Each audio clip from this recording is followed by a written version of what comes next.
Welcome and good morning. I think I'll start on time. I see this is listed for an hour and a quarter, which will really depend on how many questions we get. It could finish earlier than that, because I'm certainly not going to fill 80 minutes or whatever with just me. Okay, no fear about that. The session is about accountancy. It's billed as having two speakers. I'm Tony Lennon. I'm from Bectu's research office. I'm the person in the union where tax queries tend to go, and if I can't deal with them, I have a barrister behind me on a retainer who can usually field the really tricky ones, like cross-border VAT. I hope you don't want to know about cross-border VAT at this meeting, do you? No, good, right. Stephen Sykes, with whom I've done many of these sessions at various events, has a family crisis at the moment. His mother has fallen very ill, so he's had to abandon his commitments this week to sort his mother out. So I shall steam through a session where basically I'm going to try and cover three things. I'll just do a few basics, all right, about tax in our sector. I'll then talk a bit about working as a sole trader, which is one mode of employment. I'll then talk about the differences between being a sole trader and being a limited company, and some of the pitfalls of the limited company model, which is becoming, unfortunately, increasingly popular in the sector. Okay? There's also quite a lot happening in terms of tax that might affect freelancers. It was in the budget this year, but most of it doesn't happen until next April. So I'll try and cover a bit of that towards the end. All right. Right, freelancing. Can I just check who we've got? I take it that you are all either intending or active freelancers in the sector of some sort or other. Yeah, fine. Most of you will from time to time be working on PAYE from time to time? No? Okay. How many of you are more or less continuously sole traders, self-employed? Okay. And is anyone working through a limited company at the moment? Aha, fine. Right, you'll be interested in the bit towards the end. Let me do the basics. We use the word freelance as a loose catch-all to describe people who actually have often very different and mixed modes of employment. You could be have a portfolio of jobs, some of which are PAYE, some of which are will treat you as self-employed. You could be permanently self-employed, and a lot of people who have limited companies, work through personal service companies, also refer to themselves as freelance. Interestingly, the word freelance actually has no legal meaning whatsoever. Right? No legal meaning whatsoever. For tax purposes, the law recognises only two modes of employment. Right? One, you are an employee.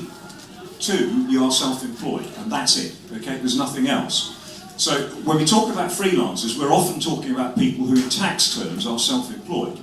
We could also be talking about people who are working through personal service companies who are actually employees of their own company by virtue of being directors. They have to be employees for tax purposes. Just to illustrate a slight wrinkle here, and I'll confess immediately that tax and employment law are two of the most arcane areas of UK law. The employment law recognises three modes of employment.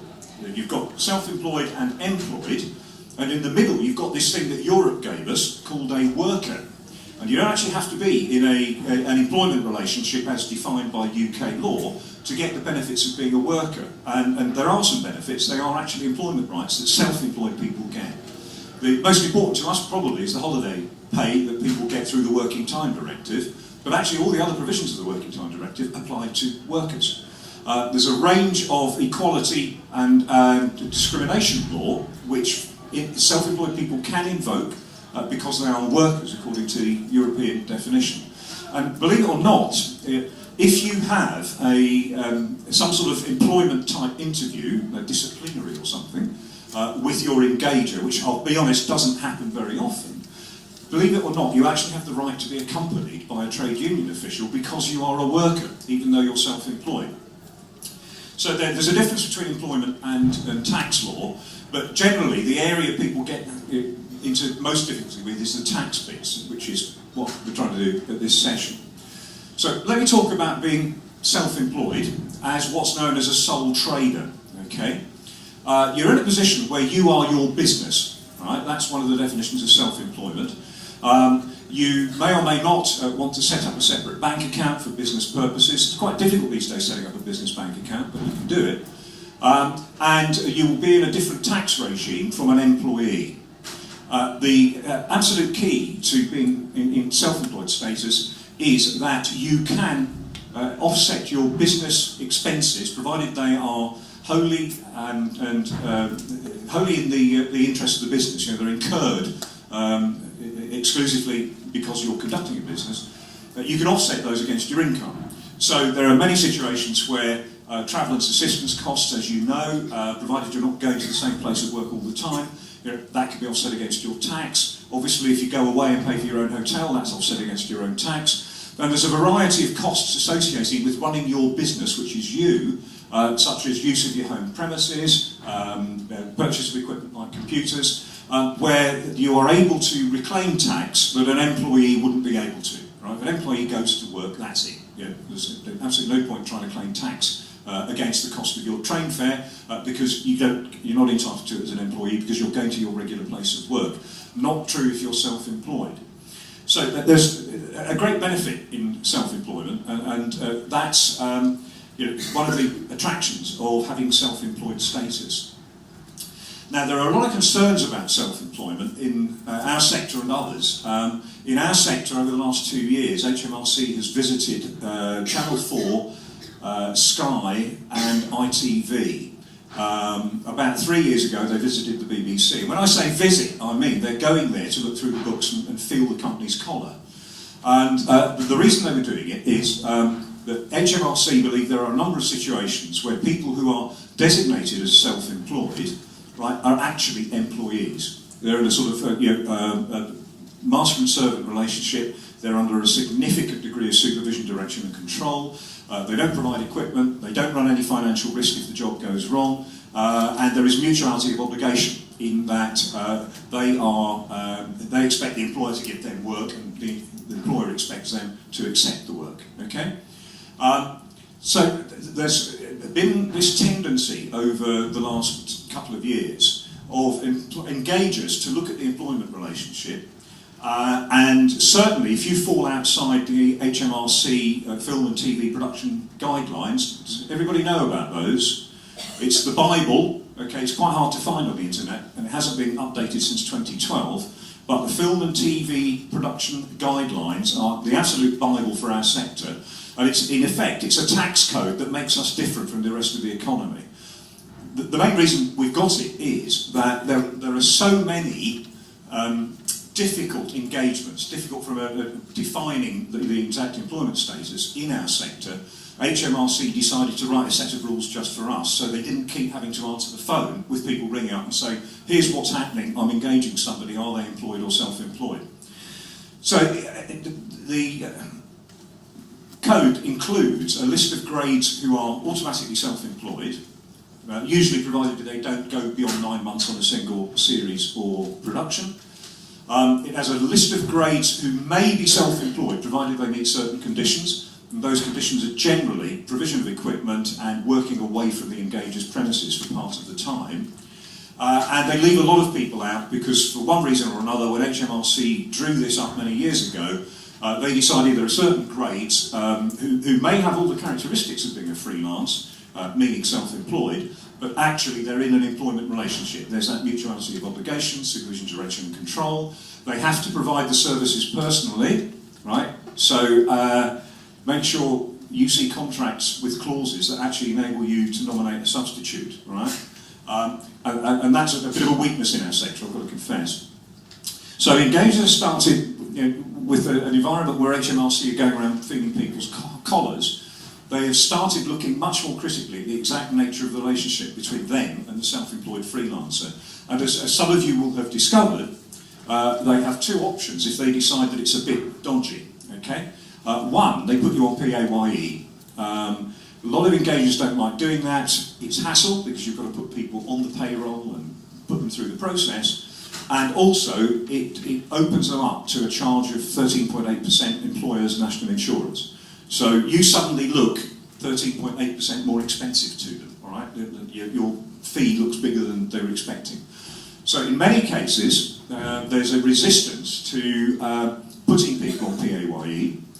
The other option, right, is to go for the limited company route, right, where it's quite commonplace now for engagers to say, oh, I've had a look at the guidelines, I'm not sure if you're self-employed or not, but I tell you what, bill me through a limited company and it's fine, all right? Has anyone had that experience? Yeah, fine, okay.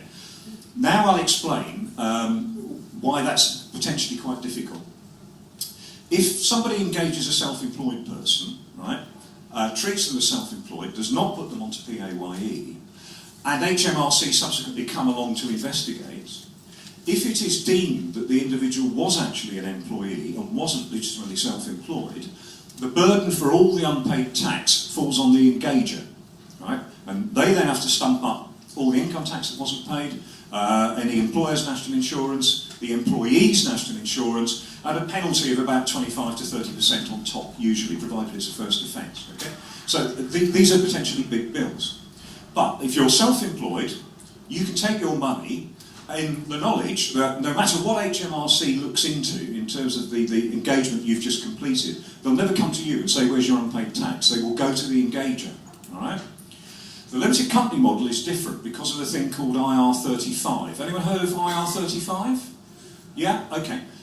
It's a press release. I mean, it should probably be known as, I think it's section 154 of the Income Tax, Employment and Pensions Act 2003. But anyway, IR35 is important because it refers to a piece of legislation which allows HMRC to investigate the relationship between an individual inside a company and an engager on the other hand. If they determine, and they winch all the intermediaries out of the way. So the first thing they winch out is the company you're working through, right? So winch that out. There may be a payroll company, there may be an agent, there may be an umbrella company. These all get winched out, and the actual day-to-day relationship between you working through the limited service, personal service company, and the engager is examined. If HMRC determined that that was actually an employment relationship, master and servant, mutuality of obligation, no financial risk, obligation to provide services personally, etc., then they will determine that a thing called a deemed employment payment has been made, and that deemed employment payment, which is basically your fee in your situation, is subject to all the tax that hasn't been paid. The big difference about working through the limited company, though, is that instead of going to the engager and saying, why didn't you deduct tax? And the reason they don't do that is this is a business-to-business relationship. You know, a business has simply said, here's an invoice for something. Yeah, there's no employment relationship there between the company and the engager. If there is this employment relationship, they come to you inside the company and say, your company was employing you on this job where you were clearly an employee of somebody else, and therefore you should pay all the back tax. So the danger about IR35 is that it doesn't protect you if HMRC come along because someone has thought, oh, bit of a dodgy relationship here, bill me through a limited company, no problem, you get paid gross, but you're running the risk that if the relationship is investigated and it turns out to have been one of employment and not one of self-employment, then your company gets the bill for all the unpaid tax, which can be quite big. Now, most engagers don't tell you this, and I'm sure it's probable that some of them don't even realise it. They don't realise it in some cases because there haven't been that many cases in our sector of people being done or caught by IR35. That may change. Now, HMRC is definitely paying attention to our sector, which is why they're going around all the employers to check if there's what they call bogus self-employment going on or breaches of IR35. And you remember that the big BBC case 3-4 years ago was about presenters, right, on pretty high money who were all working through personal service companies, and the HMRC cracked down on that because they clearly were going to the same place quite often, working for the same person, had no right of substitution, carried no financial risk, didn't provide equipment, etc., etc. So that's the big difference for tax purposes between self-employment and working through a limited company.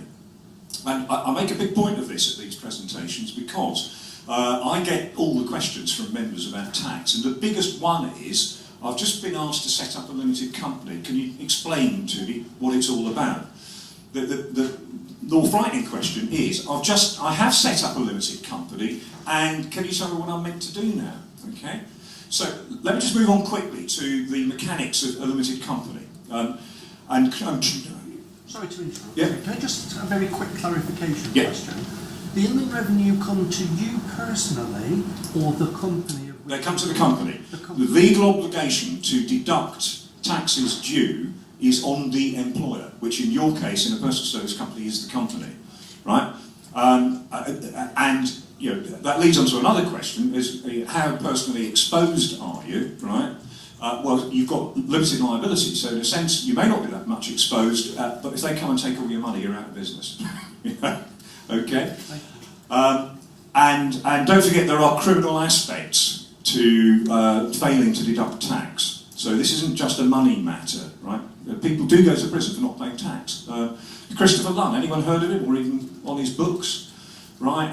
Well-known accountant in our sector, currently in prison because he was running a scam, I suppose is the only word for it, but a lot of people didn't realise it, just inventing lots of deductions from people's income, right, for all sorts of spurious things, which he offset against tax. Punters were very happy. He said, oh, I haven't paid much tax this year, that's because I'm with Christopher Lunn.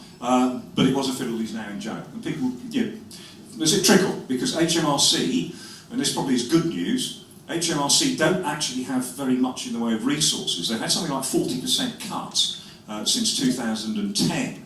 And they can't hound, they can't chase absolutely every tax evader or anyone that they think perhaps ought to be investigated. But I do warn people, you know, if you want to sleep easily at night, right, if you and have been asked to set up a personal service company, you really need to think carefully, what's the exact nature of my engagement likely to be? And is it one that is characteristic of employment rather than self-employment?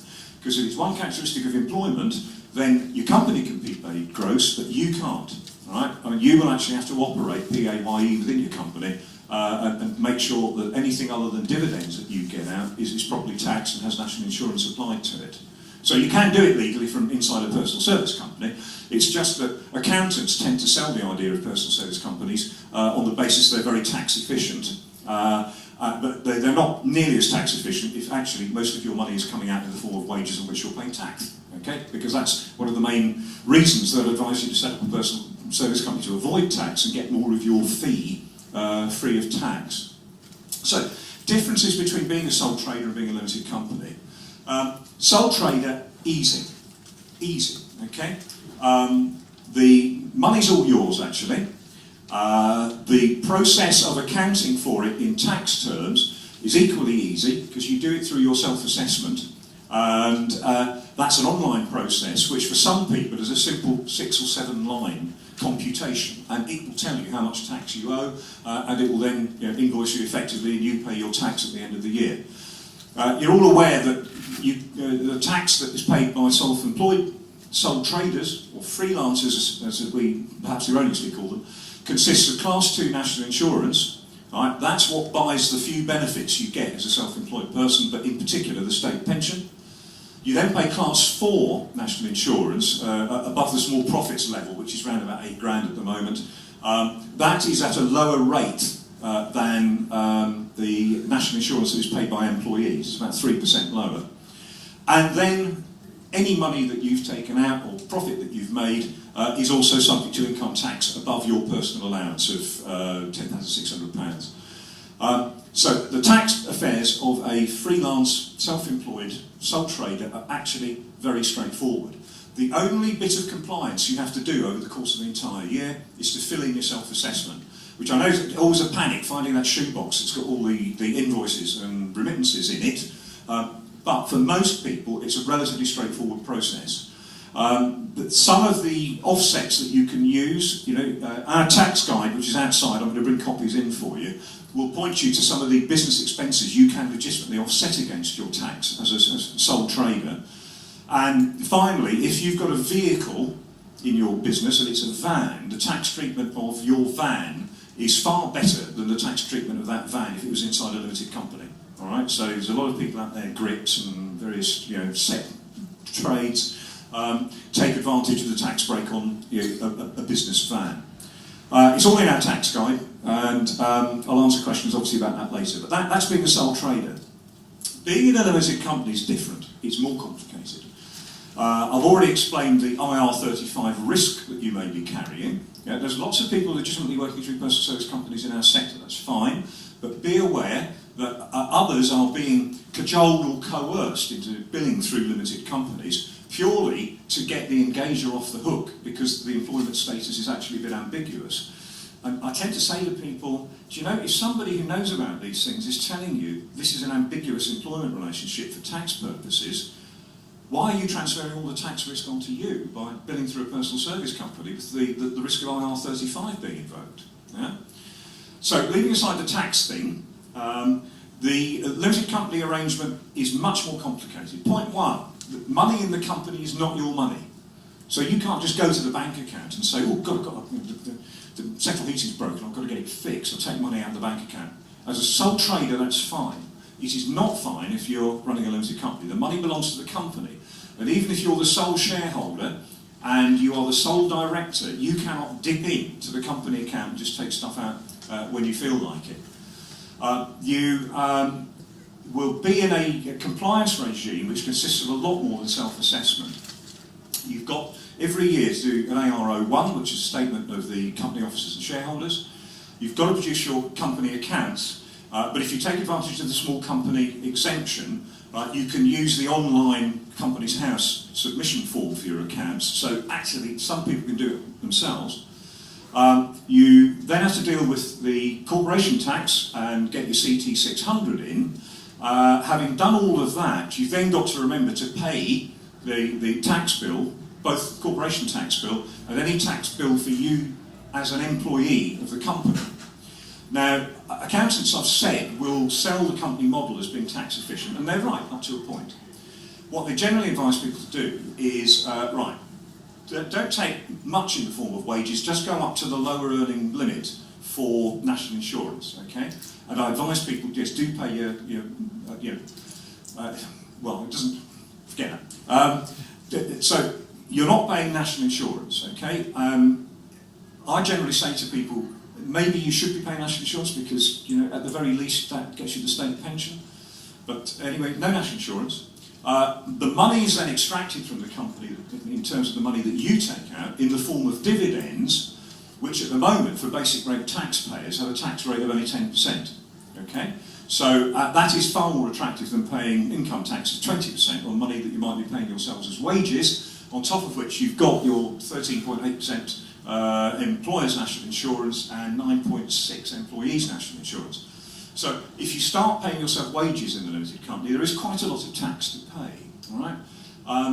The offsets in a limited company are somewhat different. You know, as an employee, you can't just directly claim your travel and subsistence allowances. They have to be paid through what is now a very complicated framework from April this year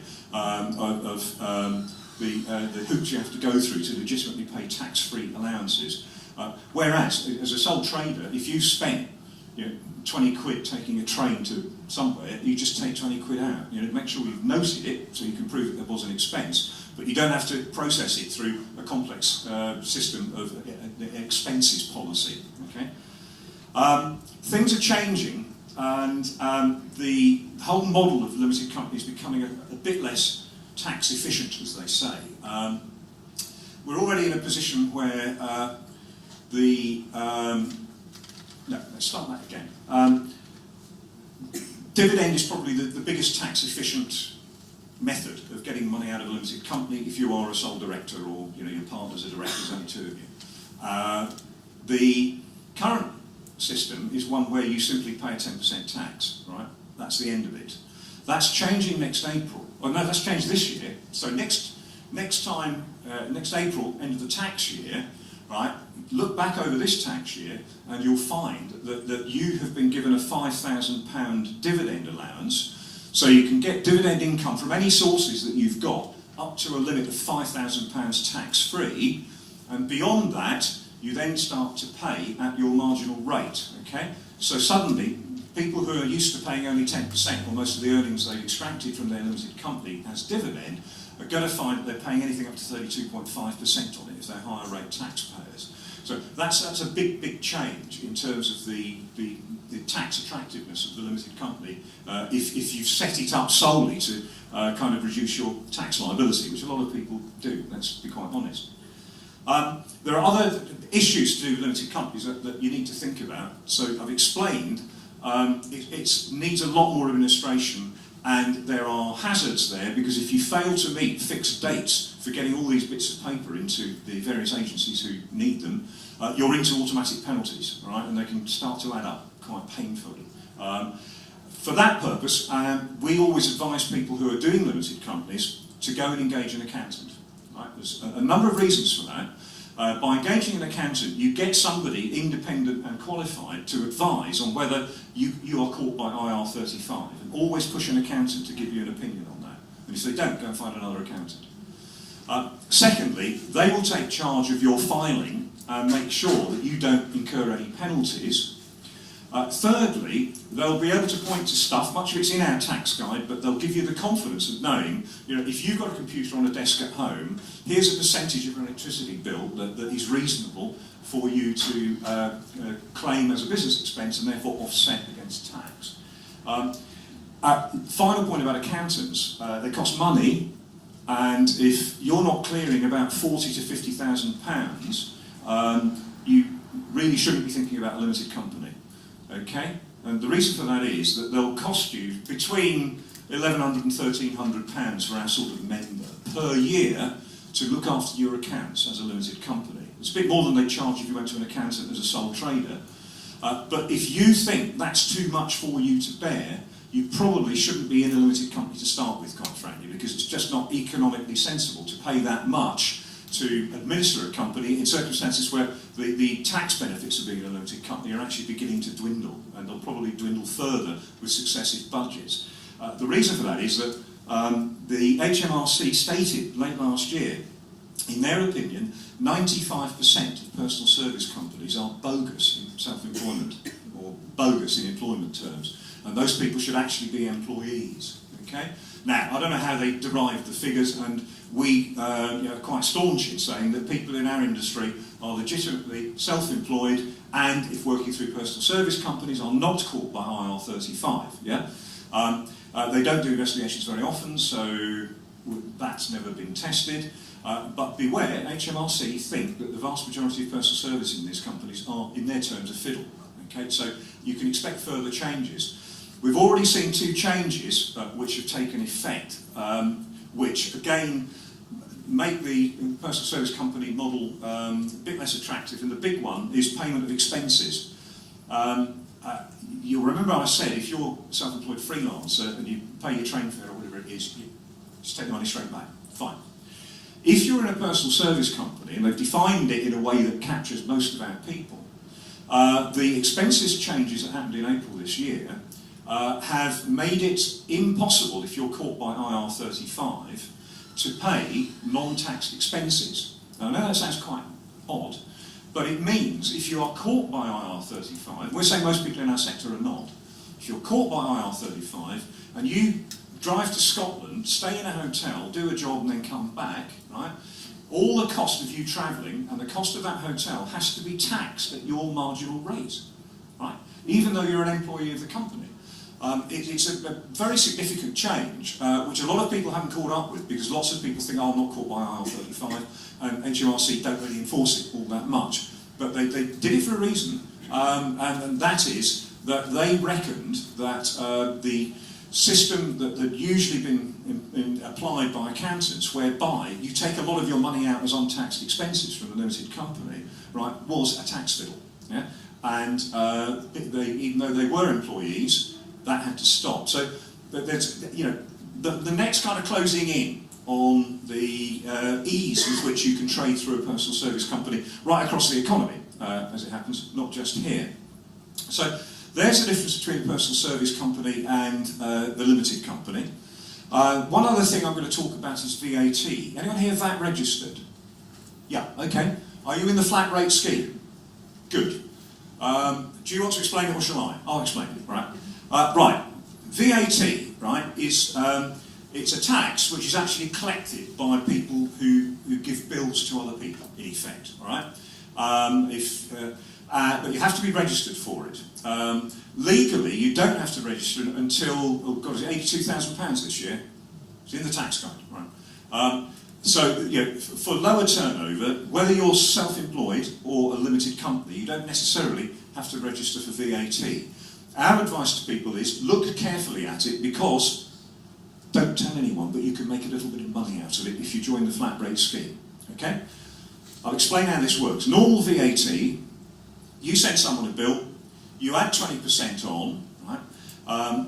You then do what can be a complex calculation of, at the end of the year, right, how much tax have I collected for HMRC, 20% VAT for all these people I've billed, and how much tax have I actually paid in the form of VAT by buying things, right, or paying people, no, not paying people, but buying things generally. You do a deduction, and the difference between those figures, difference between your output VAT and your input VAT, is the tax that you pay. Okay, that is normal VAT. On the flat rate scheme, because HMRC recognise that for small traders this is a hell of a complex administrative task, and it probably resulted in tax not being paid very accurately as well. The flat rate scheme works on the basis that you don't bother with that calculation. All you do is look at the end of the year at what have I been paid, what tax have I collected at 20% on top of that, and you then pay a flat rate of VAT on that whole sum. Okay? Now, for most people in our sector, and it will vary from accountant to accountant and job to job, but for most people that will be around 13%. That's the safe one to pay. Okay? Because you don't actually have much input VAT, you don't buy very much. Okay? And a lot of the stuff that you do, travel, like usually no VAT on travel, for example. Because you're not like some other businesses, right? That 13% figure actually means that you will be, of the 20% tax you've collected, right, you're paying a bit more than 13 because it's on the gross amount, but there's a few percent in there, right, which actually represents money you can keep, having collected it as tax. Because of the flat rate scheme, you can keep it. It's very easy to administer, provided you keep your bits of paper. And in most cases, as I say, it will mostly be about your invoices, because you won't actually have much, and you don't have to consider, the stuff that you've bought. And the filing system, you can do it on a 3-monthly basis, once a quarter. Again, it's a sort of 7-line submission, and very easy to do, provided you're good with your numbers and keep your bits of paper. Yeah, question? No, I was going to also say, but if you do buy something big, like a computer, yeah, and it's over £2,000, you can claim that back. Yeah, it's got to be a single invoice over £2,000, and you can reclaim VAT on that. Yeah, okay. And so that's the flat rate VAT scheme, and we do ask people to consider registering for it. Finally, I'm going to touch on some of the changes that were mentioned and explain how they might impact on you. I've explained the expenses change. That was a really big upheaval, actually. But certainly, if you're in a limited company, you need to think about, do I fit into the new expenses regime if I'm taking out flat rate expenses? That's really important. For sole traders, doesn't matter, because you don't get tax-free expenses anyway. You just recover the full cost of your business expenses. The other thing that's coming down the line is a thing called digital tax. Has anyone heard of this? Right. It's not good. Essentially, digital tax is being sold as a step into the 21st century, and this is really great, and everyone will have an online account. Up to a point, that's all very true. However, what digital tax will entail is submissions being made either every time you run the payroll, which doesn't affect most of you, and for most people who are employees, the payroll is someone else's problem, and the information that HMRC want will be transmitted electronically to HMRC by the employer. Okay? For self-employed people, they're saying that they want you to provide information that looks very much like your self-assessment submission 4 times a year. Right? So what this means is that horrible day in January where you think, oh my God, where's the shoebox gone? I've got to get this sorted out by the 31st. That's going to come around 4 times a year. Okay? And beyond that, it is a pretty obvious prelude to collecting tax, not on an annual basis, but on a quarterly basis. Okay? Now, for some self-employed people who do have input expenses, buying things, as you said, or having a lot of consumables associated with their job where they need to recover the cost, etc., etc., this is going to be quite disruptive to cash flow. I mean, it's bad enough at the moment having to remember to put aside, if you're self-employed, to put aside, 15-ish, 20% of what you're getting, just to make sure you've got some money to pay tax at the end of the bill. But the cash flow disruption that this is going to cause could be quite extreme for some people.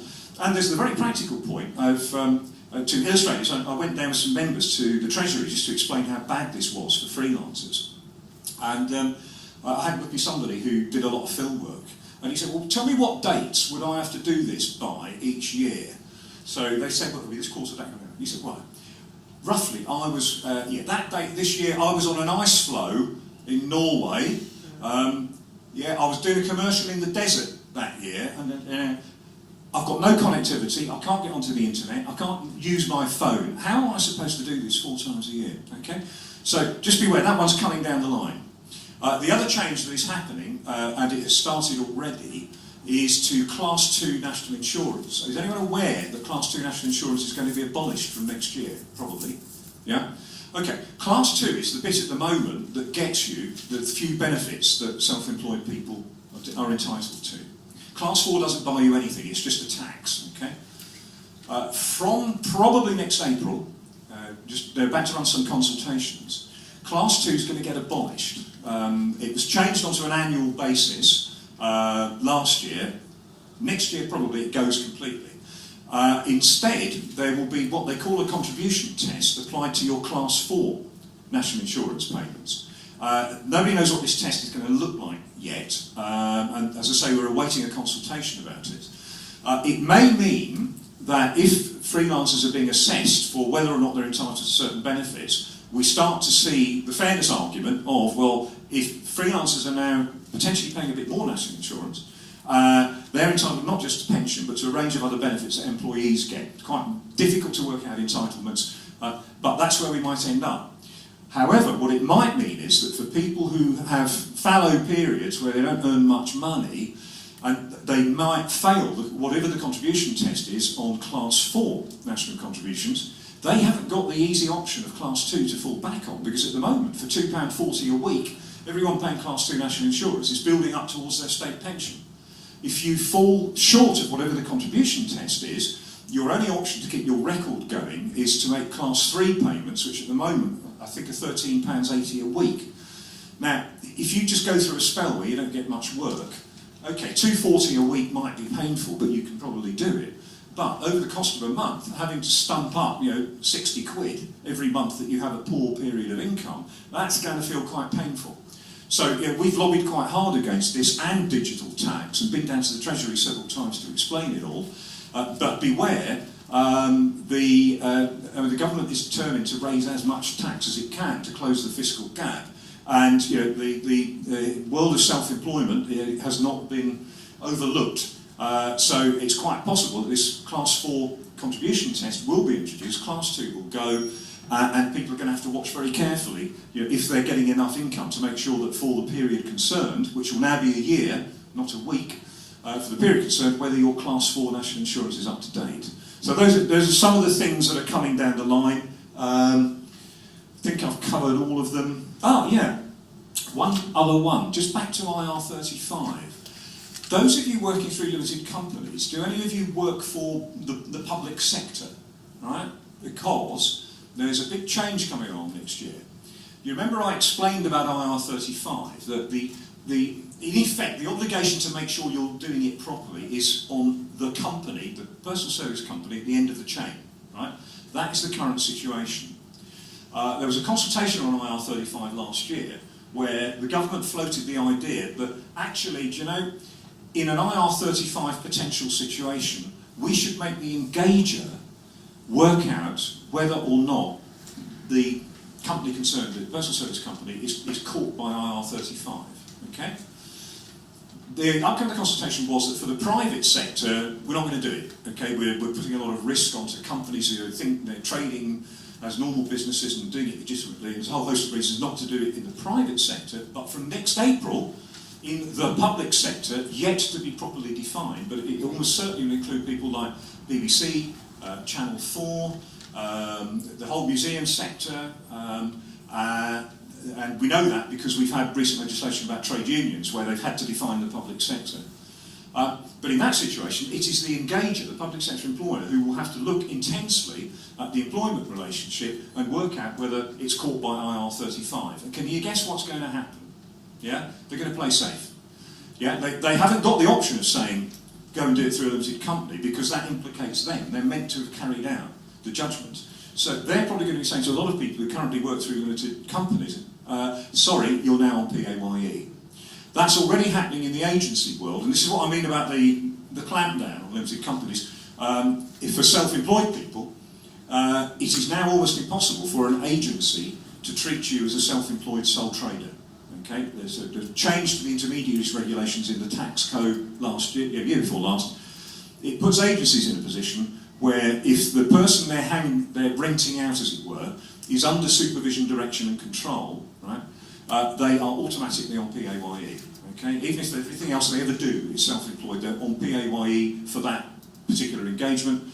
There is a get round at the moment, worryingly, which is if you work through a personal service company, right, they can pay you gross. So in the agency sector, what's happening at the moment is we've got agents saying to people, oh, I've just heard about these new agency regs, tax laws, I'm afraid I'm going to have to put you on PAYE, but would you like to bill me through a personal service company? And then it's all right. Well, of course, it's not all right because IR35 still applies in that situation. And again, it's not the agent who gets clobbered for it, it's you working inside the personal service company. So are these, is that the umbrella companies that a lot of people are being told? Well, no, it's umbrella companies. That was the original target. Umbrella companies, frankly, were on the fiddle because they were reducing the tax bill of people that they had on their books by paying them all sorts of specious tax-free allowances. Okay, so they've introduced this supervision, direction and control thing to stop that happening. And of course, by and large, people working through agencies in many situations are under supervision, direction and control of the client. But they unfortunately predicted that there'd be a get-around, which is, oh, actually, well, hang on, what if they were self-employed? Oh, dear. And what if they were limited companies? So the limited companies got dragged in to the agency thing, but at the moment, it's a get-out, okay? Self-employed people, right, no get-out, all right? And it was originally umbrella companies, but personal service companies, that's what I should have said, on the expenses side, personal service companies got dragged in because that was the get-around that they predicted people might use. In terms of agencies, right, umbrella companies are covered by this, payroll companies are covered by this, and perfectly legitimate agents, right, are covered by this as well, yeah? So it's one of those changes that had some unexpected consequences, but sadly, it's increasing the tendency of members to be advised, if you bill us through a limited company, everything's okay and this problem goes away. Well, from your point of view, it doesn't, I'm afraid. Okay, I've covered quite a lot of ground there. There's much more stuff, which I won't do face-to-face, but you'll find it in our tax guide, which I'm going to go and grab in a moment for you. Have anyone picked up a copy yet? Right, new edition for 2016, essential reading, I always say that, but it's true. And you've heard enough from me, we've got time, plenty of time for questions, right down to the level of individual advice if I'm fit to give it, okay? So, any questions or observations? Yeah? I'm in my first year, and as a company asset, I bought an iPhone. Yeah. Now, what do I do to offset it towards the corporate tax in the first year? Right, iPhone. When you say you bought it, what does that mean? Well, I bought it through the Apple Store as a Barclays part. It's a purchase. Right, we can't reclaim the VAT because it's under £2,000, but it's a legitimate business expense, which when you fill in your self-assessment, right, that will be one of the items that you put in, okay? You'll need to check in our tax guide. Yeah. There's a bit in the tax guide about it that will help you through, so just read the tax guide and that's there. But in principle, it's a business expense. It can be offset against your tax. If you were an employee, for instance, in a limited company, if you give yourself a phone on the company, it's horrendously complex, right? and that again is in the tax guide, but you need to do a P11D and all sorts of things. Okay, does that answer the question? Okay. Yeah, Laura? Do you have any advice about Why don't I turn this into a daytime television show? I feel I should be asking you some problem about my marital situation. Asking advice about I won't make jokes. Do you have any advice for people who are contemplating closing down a limited company to move onto a sole trader basis? Yes. It's too simple, right? Right. Basically, you file a DSO1 form with your latest state of play, in terms of both balance sheet and accounts. You can then, if you've got money left in the company, you could distribute it back to yourself as disbursed profits. Return of capital. Right. Don't take it as a dividend. Return of capital. Because then you've got your capital gains allowance as a taxpayer against which you can offset it. Capital gains tax, is it 10,200? Up there, something like that. So if you're taking less than about 10 grand out of the company as a shareholder and taking it as return of capital, right, you don't pay tax on it. Okay? I don't know why I'm telling you how to avoid tax like this, but the law is there, and people should observe the law both in paying tax and not paying tax. The other thing to remember is it takes anything up to 2 to 3 months actually for Companies House to do the processing, but Companies House then send a list round every week to all banks of companies that have been dissolved, and they will immediately close the company business account. So before practically you send your DSO1 off, be poised to get into that account and take out whatever money you're entitled to. And those really are the only two things that you need to bear in mind. It's the process for dissolution and making sure you can get at the money. All right? And bearing in mind you've got a capital gains allowance as an individual, and you can take the first 10 grand you take out is tax free. Okay? Right, I saw a question further down. Right. About tax, I hope. Okay. You mentioned as a sole trader you ideally shouldn't be engaged on a production that's longer, any one production that's longer than 9 months. As a production manager, I'm often engaged on productions that are longer than that, including the one I'm currently on, which is a year and a half. What are the implications for that? Do I need to switch to, or will my company want to switch me to PAYE in that case? Right. You've got the question. It kind of depends. The 9-month rule is a rule, it's not in law, it's applied by HMRC as a sort of practical rule of thumb. Basically says that if you're an automatically self-employed person, which you would be, right, then you can work on a single strand or production for up to 9 months.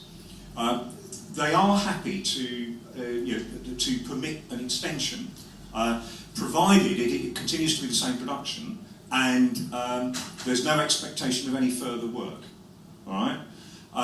To be on the safe side, the company you're working for ought to ring the HMRC office at Washington and just say, look, 9 months rule, we've got this situation, are we okay to continue on a self-employed basis? And if they're being helpful, they'll usually say yes. Okay?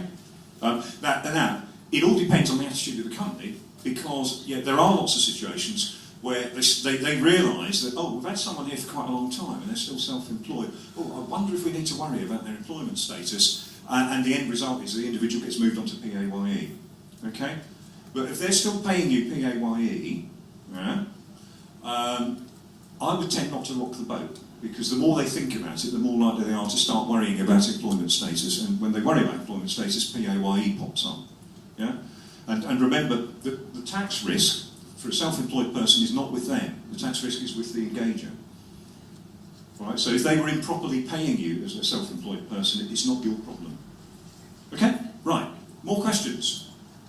If you're behind your class 4 and you have payments, how does that work out? What you were saying, I didn't catch what you were saying about. I was talking about your entitlement to benefits. Yeah. Right. Probably next year, depending on the consultation and how long it takes to get the legislation drafted, you'll be in a position where your entitlement to benefits will be based on class 4 payments. And as I say, they're drawing up a contribution test. Nobody knows what it's going to look like. But, for example, it could be, well, if you haven't paid X in national insurance, which will be several £1,000s, then I'm afraid you haven't got a credit for that year against your national insurance record.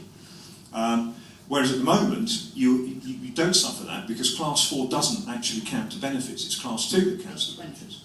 It's pensions, in theory, non-contributory job seekers allowance, but try getting that these days. In theory, maternity allowance, yeah, and there's one or two others, but the big one is the pension for everybody, okay?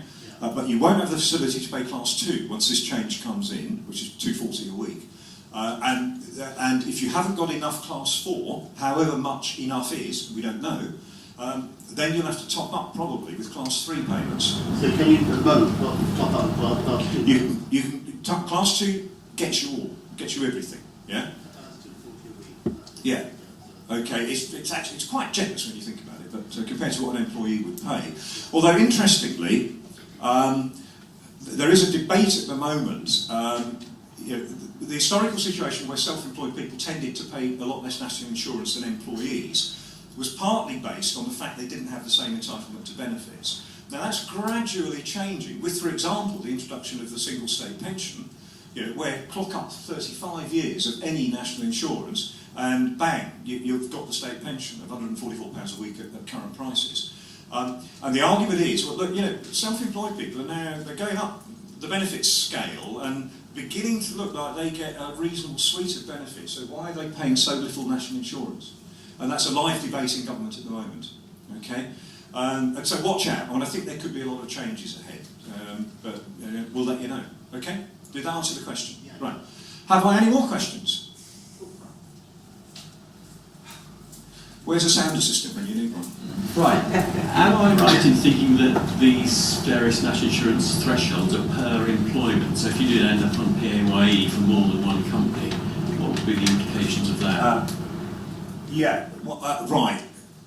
The PAYE bit is easy because at the end of the year it all gets reconciled through self-assessment. And if you've got more than one employment, you really need to be on self-assessment. And whatever code you've been put on, you could have been put on BR, which is 20% tax on all of it, no personal allowance. Then at the end of the year, the calculation will feed back in your personal allowance, work out what taxable income you had. No.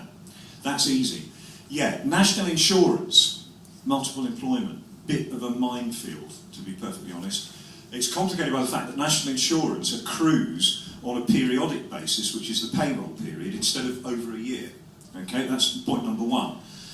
So any employer who's got you on the books, if you're PAYE, then, and even if they don't take tax off you because you haven't earned enough, but they will take something, they will probably take national insurance, and that's it. Okay, it's in fact one of the problems that the Treasury identified as being an issue that we need to work around somehow. So there is also work going on because they're moving self-employed people onto annualised national insurance effectively, and they're sort of trying to work out for people who are employees, whether it's in a single job or multiple jobs, what we ought to do about that problem as well. But they're not nearly as far down the path on that one because it is really complex.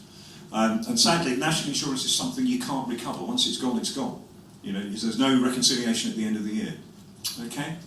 Not a helpful answer. No, but you could end up paying too much, or you could end up paying quite a lot and still not qualifying. Yeah. No.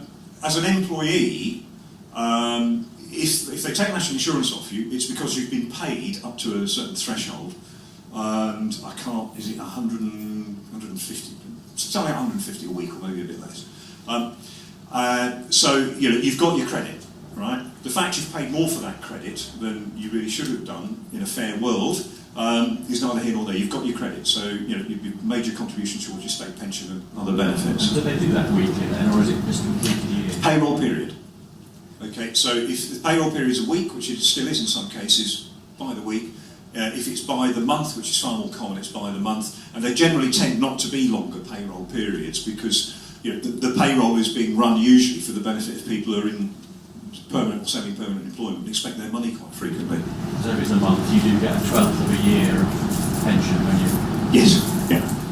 Okay, and there's a definition of what you need to have a full year. I can't remember it, but it's there, you can look it up. Okay? Anybody else with questions? Another one. Yeah. At the end of the corporate year, I read on the government website that there are 2 deadlines for a corporate tax return. What are they? There's the date by which you've got to return your CT 600, which I think is 9 months after your accounting reference period, accounting reference date, ARD, and then there's a subsequent date by which time, no, 1 month earlier than that. This is a confusing thing. Yeah, you have to have paid your tax by 9 months and submitted the CT 600 by 10 months. I think that's the right way around. Okay? But they will write to you. They're quite good at writing to people and saying, excuse me, where's your money? All right, here's your payment deadline. Okay? Any other questions? Right. Are there any expenses that you can claim if you're PAYE? Yes. Yes, but it's really difficult. It's Section 336 of the TEPA 2003, all right? I successfully claimed some mileage. Yeah, but they put you through the hoops, don't they? Not too much. Really? I was paying because it was when I was working for the BBC and I was based on television centre and occasionally worked at Elstree. Yeah. Because Elstree was near my home, the BBC wouldn't pay me anything. Yeah. So I rang up the tax office and said I'm travelling to Elstree, 20 days a year, and they said try and claim it as business mileage. Fine, you found... on self-assessment. Right, you had an unusually helpful case officer on the phone. But yeah, there is a mechanism. It can lead to lots of queries. But under Section 336, you'll find a form on the self-assessment. Did you do it through self-assessment? Yeah. You'll find a form on your self-assessment online stuff where it asks if you've incurred any expenses. And by all means, do put expenses in as an employee, but make sure you satisfy the golden rule, which is wholly and exclusively incurred in the interest of pursuing that business. Right? And secondly, make sure you've got receipts to back it up. Because if you get an unhelpful case officer who says, oh, I'm going to have a look at your self-assessment when it comes in, then you could well end up answering questions about where the receipts are, and was it a completely legitimate expense. But it is feasible, right? Okay, but make sure it's wholly and exclusively, right? And it is a legitimate type of expense, and it's not a night out at the opera, okay? Although some accountants will say to certain people, like sound designers and set designers, every so often you can have a night out at the opera because you need to keep up with current trends. But accountants can be very helpful and imaginative and finding legitimate things to offset against your tax. Right, any other questions? Yeah. You go.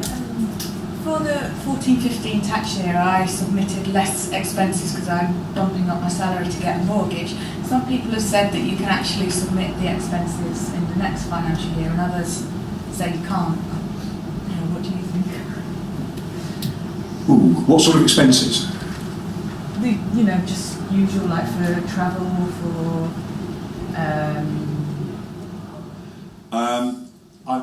Right, I can't give you a definitive answer on that, but come see me afterwards. I have a feeling that if it's travel and subsistence expenses, because there's a P11D period which matches the tax year, you would be... Sorry, are you working as a sole trader? Yeah, sole trader.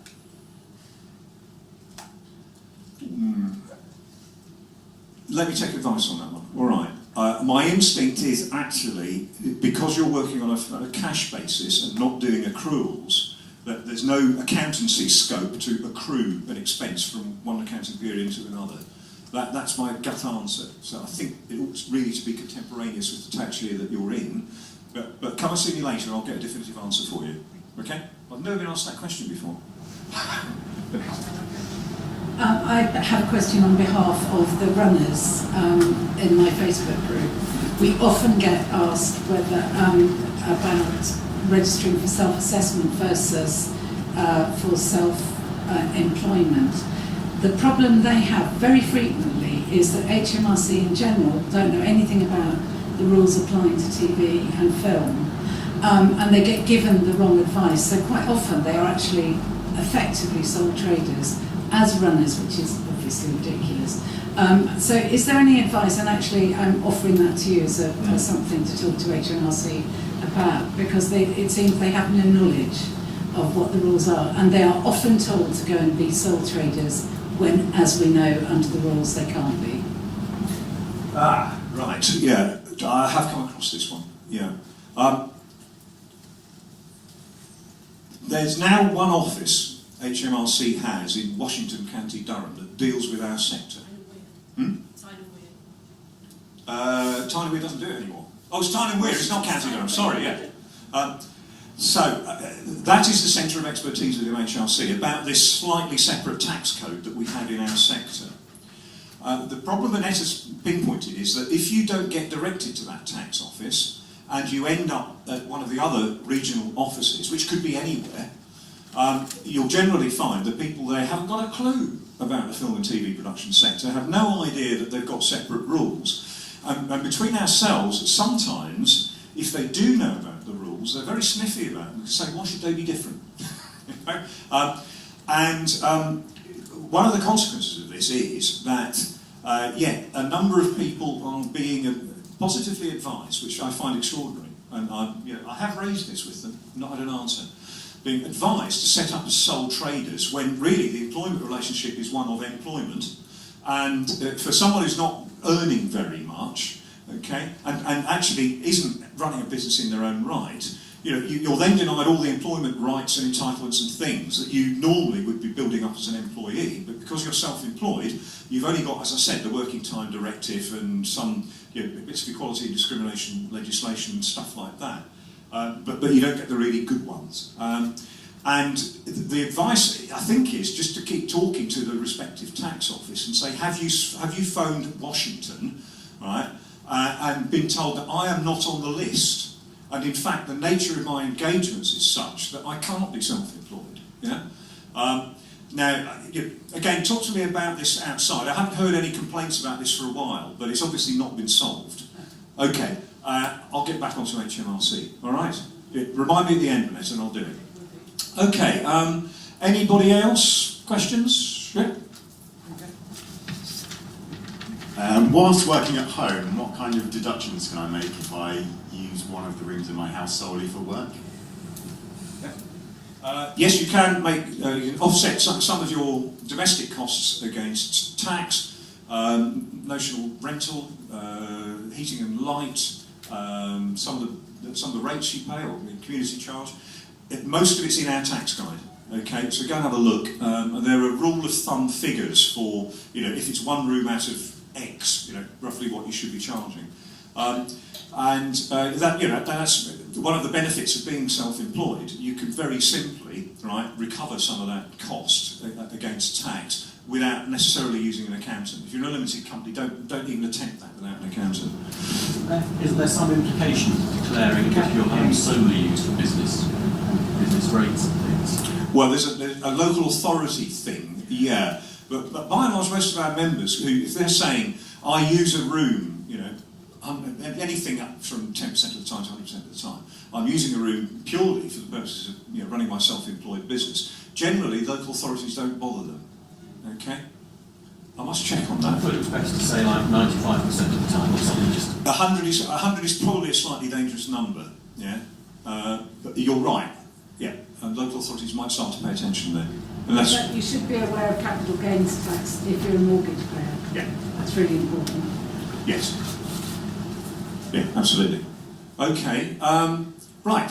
Now that's the end of the session almost. I don't see any more questions. We actually kept it going quite well, so thank you for the questions. We've got our tax guide outside. It's normally available only to members, but I'm going to give each of you a copy if you want one. It's a really, really helpful guide that we get done by a highly qualified barrister. And I think on the subject of accountancy, is anyone here from Blue Skies? Right, would you like to grab the microphone and just say a little bit? Hi everyone, my name's Georgia and I'm from the Blue Skies Partnership. As some of you may have already heard, unfortunately Stephen wasn't able to attend the session today. So myself and Zoe, another accountant from Blue Skies, are doing one-to-one sessions, 10-15 minutes, anything you want to talk about in personal tax affairs, any questions you have, please feel free to come upstairs and ask us anything. We're pretty free for the rest of the afternoon, so yeah, feel free to come upstairs and have a chat. Thank you. Okay, right. We're not quite finished. I'd like to introduce my colleague Spencer McDonald, who's just going to invite you to fill a form in. Hello everyone, this is a bit of a recruitment drive. So anyone who's got an orange badge, that means that you're a non-member. So you should have one of these. Have you got one of these? Anyone? Yeah? Anyone who hasn't, if you could put your hand in the air, and then we'll give you one of these forms. In there is an application form to join, but also today Bectu is doing a reduced subscription. So normally it's £120 to join for the year, but Bectu is doing it for £90 for the year, or you can pay £7.50 a month. Also, all Bectu members are entered into a competition. So there's an iPad, there's a signed box set of Ken Loach videos as well. So if you join today, you'll also be entered into that competition. So if you haven't got one of these, come and see me, and you'll be with a chance with these competitions. Thanks very much. Okay, and that's the end of the session. Enjoy the rest of the day. Thank you very much indeed for coming on to the accountancy session. Okay, good luck for the rest of it. Bye.